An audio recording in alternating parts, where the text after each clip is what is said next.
आज 19 सितंबर 2025 संगीत की दुनिया में एक ऐसा शून्य पैदा हो गया है जिसे शायद कभी भरा नहीं जा सकेगा।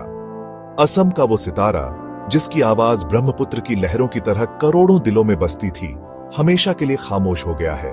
जुबीन गर्ग सिर्फ एक नाम नहीं बल्कि एक पहचान थे। वो असम की मिट्टी की खुशबू थे, नॉर्थ ईस्ट का स्वाभिमान थे और पूरे देश के लिए या अली की वो गूंज थे जो आज भी कानों में ताजा है। 52 साल की उम्र में उनका इस तरह जाना एक ऐसी खबर है जिस पर यकीन करना मुश्किल हो रहा है। आज हर घर में, हर दिल में एक ही सवाल है, क्या वो आवाज सच में चली गई? क्या वो मुस्कान अब लौट कर नहीं आएगी? यह एक ऐसी क्षति है जिसका अंदाजा लगाना भी मुश्किल है। जुबीन गर्ग की शख्सियत सिर्फ एक गायक तक सीमित नहीं थी। गायक थे, एक संगीतकार थे, एक गीतकार थे और सबसे बढ़कर वो अपने लोगों के कलाकार थे। उन्होंने अपनी कला को कभी बाजार के नियमों में नहीं बांधा। वो वही गाते थे जो उनका दिल कहता था और उनका दिल हमेशा असम के लोगों के लिए धड़कता था। उनकी आवाज में एक अजीब सी कशिश थी, एक दर्द था, एक जुनून था जो सुनने वाले को सीधे अपनी रूह से जोड़ लेता था। आज जब हम उनकी आखिरी यात्रा की बात कर रहे हैं, जुबीन गर्ग की कहानी किसी फिल्मी पटकथा से कम नहीं है। उनका जन्म 18 नवंबर 1972 को मेघालय के तुरा में हुआ था। उनकी जड़ें असम के शिवसागर जिले से जुड़ी थीं। उनके पिता मोहिनी बोर ठाकुर प्रसिद्ध गीतकार और कवि, उनकी मां इली बोर ठाकुर नृत्यांगना और अभिनेत्री। कला और संगीत उन्हें विरासत में मिला था। कहते हैं पूत के पांव पालने में ही दिख जाते हैं और जुबीन के साथ भी ऐसा था। बचपन से ही संगीत उनके खून में दौड़ता था। जब दूसरे बच्चे खिलौनों से खेलते थे, जुबीन तबला के साथ दोस्ती कर रहे थे। हारमोनियम के साथ खेलते हुए बच्चे का दृश्य, छोटे गिटार पर अभ्यास करता हुआ जुबीन, विंटेज फोटो, घर का माहौल संगीतमय जहां हर शाम महफिल सजती थी। पिता ने उनकी प्रतिभा जल्दी पहचान ली। पिता ने उन्हें हिंदुस्तानी शास्त्रीय संगीत सिखाया। पिता ने उन्हें असम के लोक संगीत भी सिखाया। जुबीन असाधारण शिष्य थे। कम उम्र में 12-20 वाद्य सीखे, ढोल बजाते हुए, मैंडोलिन बजाते हुए, कीबोर्ड पर अभ्यास, तरह तरह के ताल वाद्य, परकशन क्लोजअप। संगीत उनके लिए सिर्फ एक शौक नहीं बल्कि उनकी जिंदगी का मकसद बन चुका था। वो घंटों रियाज करते थे, नई नई धुनें बनाते थे और अपने पिता की कविताओं को संगीत में पिरोते थे। यही वो समय था जब एक भविष्य के सितारे की नींव रखी जा रही थी। कॉलेज की पढ़ाई के लिए जब वो गुवाहाटी आए तो उनका संगीत का दायरा और भी बड़ा हो गया। यहाँ उनकी मुलाकात कई नए कलाकारों से हुई और उन्होंने अपने बैंड बनाने शुरू किए। वो सिर्फ गाते नहीं थे। अनामिका की सफलता के बाद जुबीन गर्ग सिर्फ एक गायक नहीं रहे, वो असम की संस्कृति का एक अभिन्न अंग बन गए। उन्होंने असमिया संगीत को एक नई दिशा दी। उन्होंने लोक संगीत को पश्चिमी धुनों के साथ मिलाकर एक ऐसा फ्यूजन तैयार किया जो युवाओं को बहुत पसंद आया। उनके संगीत में परंपरा और आधुनिकता का एक खूबसूरत संगम था। जुबीन ने असमिया भाषा और उसकी खूबसूरती को अपने गीतों के माध्यम से पूरी दुनिया तक पहुंचाया। उन्होंने सिर्फ गाने ही नहीं गाए बल्कि असमिया सिनेमा को भी पुनर्जीवित करने में एक महत्वपूर्ण भूमिका निभाई।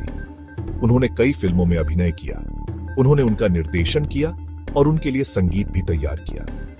वो एक वन मैन आर्मी की तरह थे जो असम की कला और संस्कृति को आगे बढ़ाने के लिए पूरी तरह समर्पित थे। उनकी सबसे बड़ी खासियत उनकी बहुमुखी प्रतिभा थी। जुबीन गर्ग ने 40 से ज्यादा भारतीय भाषाओं और बोलियों में गीत गाए। असमिया, बंगाली, हिंदी, तमिल, तेलुगु, मराठी, नेपाली कोई ऐसी भाषा नहीं थी जिसमें उनकी आवाज का जादू न चला हो। ये उनकी कला के प्रति समर्पण और सीखने की ललक को दिखाता है। वो असम के सबसे ज्यादा फीस लेने वाले गायक बने, लेकिन उनका दिल हमेशा अपनी मिट्टी से जुड़ा रहा। वो बिहू के मंच पर जितनी सहजता से गाते थे, इतनी ही सहजता से वो किसी बॉलीवुड फिल्म के लिए रिकॉर्डिंग करते थे। उनकी आवाज में एक ऐसी यूनिवर्सलिटी थी जो हर भाषा, हर संस्कृति और हर भावना के साथ न्याय करती थी। वो एक ऐसे सांस्कृतिक दूत थे जिन्होंने असम को दुनिया के नक्शे पर एक नई पहचान दिलाई। हर प्रादेशिक कलाकार की तरह जुबीन गर्ग का भी एक सपना था, मुंबई में अपनी पहचान बनाना। 1995 में असम में अपनी धाक जमाने के बाद उन्होंने बॉलीवुड की माया नगरी की ओर रुख किया। मुंबई का सफर आसान नहीं था।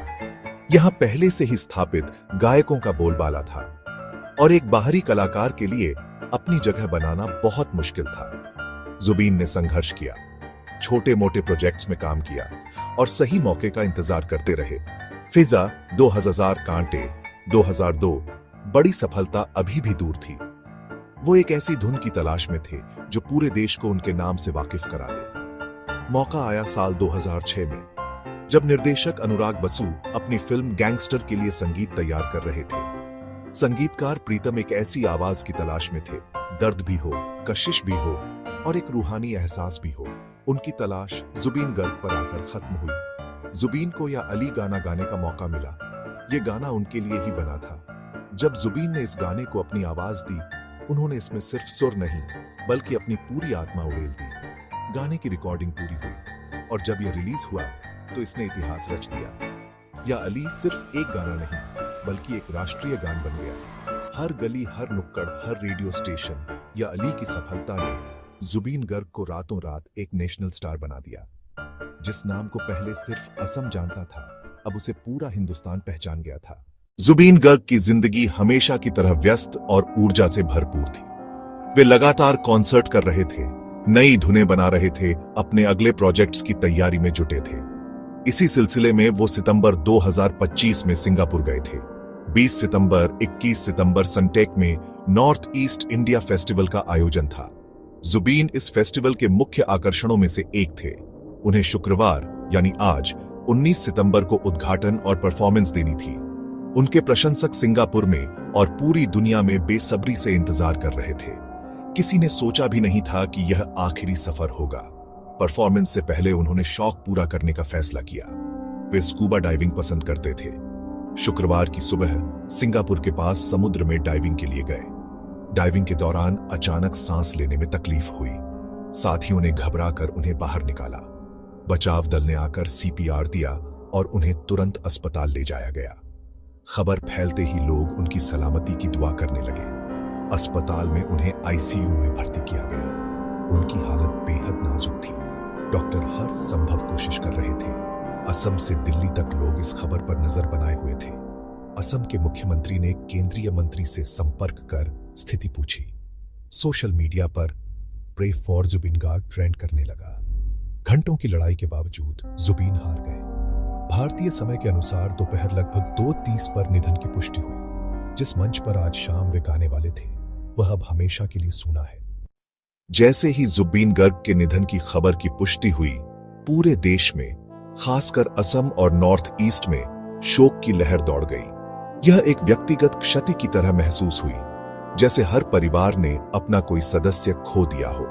उनके गुवाहाटी स्थित घर के बाहर हजारों प्रशंसकों की भीड़ जमा हो गई। लोग रो रहे थे, एक दूसरे को सांत्वना दे रहे थे और अपने प्रिय कलाकार के गीत गाकर उन्हें याद कर रहे थे। सोशल मीडिया प्लेटफॉर्म्स श्रद्धांजलि संदेशों से भर गए। एक्स पर श्रद्धांजलि पोस्ट्स, फेसबुक पर श्रद्धांजलि पोस्ट्स, इंस्टाग्राम पर ट्रिब्यूट स्टोरीज। हर कोई जुबीन के साथ अपनी कोई याद साझा कर रहा था। हर कोई उनकी कोई तस्वीर शेयर कर रहा था। हर कोई उनका कोई पसंदीदा गाना शेयर कर रहा था। यह अभूतपूर्व शोक दिखाता है कि जुबीन लोगों के दिलों में कितनी गहराई तक बसे हुए थे। राजनीतिक जगत से भी शोक संदेशों का तांता लग गया। असम के मुख्यमंत्री हिमंत बिस्वा शर्मा ने इसे राज्य और राष्ट्र के लिए एक अपूरणीय क्षति बताया। केंद्रीय मंत्रियों ने शोक जाहिर किया। अन्य राज्यों के मुख्यमंत्रियों ने भी दुख व्यक्त किया। लेकिन सबसे मार्मिक श्रद्धांजलि उनके साथी कलाकारों की ओर से आई।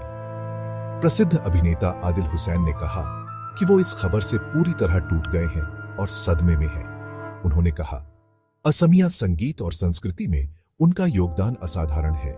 वो अपने गीतों के माध्यम से हमेशा हमारे बीच जीवित रहेंगे। यह भावना हर उस कलाकार की थी जिसने कभी जुबीन के साथ काम किया था। आज जुबीन शारीरिक रूप से हमारे बीच नहीं है, लेकिन उनकी आवाज अमर है। जब तक ब्रह्मपुत्र बहती रहेगी, जब तक बिहू का त्योहार मनाया जाता रहेगा, जब तक कोई दिल प्यार में धड़केगा, जुबीन गर्ग की आवाज हमारे कानों में गूंजती रहेगी। अलविदा जुबीन दा, आपकी आवाज हमेशा हमारी धड़कन बनी रहेगी।